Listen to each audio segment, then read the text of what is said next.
अस्सलाम वालेकुम नाज़रीन, आपको आपके अपने चैनल में वेलकम कहती हूँ। नाज़रीन, आज की इस वीडियो में मैं आपके साथ शेयर करने जा रही हूँ हज़रत यूसुफ अलैहिस्सलाम और ज़ुलेखा का मुकालमा।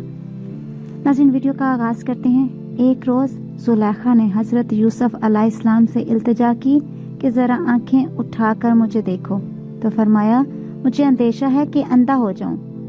कहने लगी तुम्हारी आंखें किस कदर खूबसूरत हैं। तो फरमाया जब मैं कब्र में उतारा जाऊंगा तो मेरे चेहरे की जो चीज सबसे पहले गिर जाएगी वो यही आंखें हैं। फिर कहने लगी तुम्हारे जिस्म की खुशबू कितनी अच्छी है। तो फरमाया अगर मेरी वफात के 3 दिन बाद मेरी लाश को सूंघोगी तो भाग खड़ी होगी। ज़ुलेखा ने इल्तिजा करते हुए कहा आप मेरे नजदीक क्यों नहीं आते।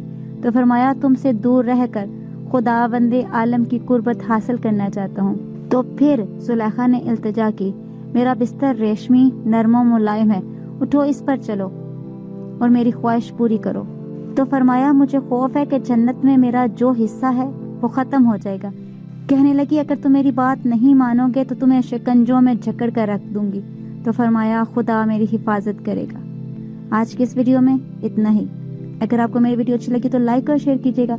अगर मेरे चैनल पर नए हैं तो सब्सक्राइब कर लें, साथ वाले बेल के आइकन को क्लिक कर लीजिएगा ताकि मेरी हर नई आने वाली वीडियो की अपडेट आप तक पहुंचती रहे। अपना रखिएगा, बहुत सा ख्याल रखिएगा। मुझे दुआ में याद। मिलते हैं अगली वीडियो में, तब तक के लिए अल्लाह हाफिज।